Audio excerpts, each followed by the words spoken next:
Alright. Change is the law of nature. Professor Menderson wrote on Darwin's work, "It is not the most intelligent that survives. It is not the most fit that it survives, but it is the most adaptable."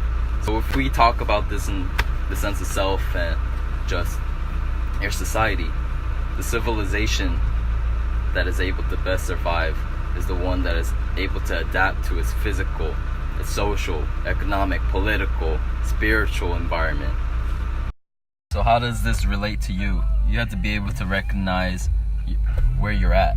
Maybe you've ever been in a job where you recognize that it's not for you, but you don't do anything and you stay there too long. Or maybe in a relationship, it's very toxic and you don't recognize that getting away maybe is the best solution.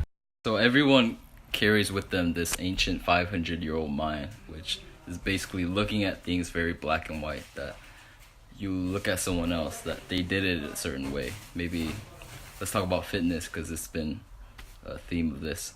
You look at someone going through a workout and a diet. Maybe they were a pescatarian diet, so you're like, oh, this is the way. This is the way to succeed and have a very healthy life. So let's look at things in a sense of wealth. So a lot of people get exposed to these ways and trends that people are making large amounts of money, and they're like, oh, this is the way. This is what has to be done, and it has to be like this. But that's looking at things very black and white, and that's the 500-year-old mind. Looking at things that in that nature, just looking at it one-sided, and that there is no other answer. Also looking at it in a relational sense. If you were supposed to meet up with a friend or you have a business partner that shows up late, you're like, oh, they're irresponsible and I can't do anything with them anymore. But what if they were in an accident or there were some reasons why?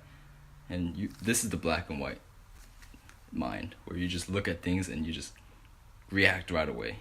And we want to avoid that.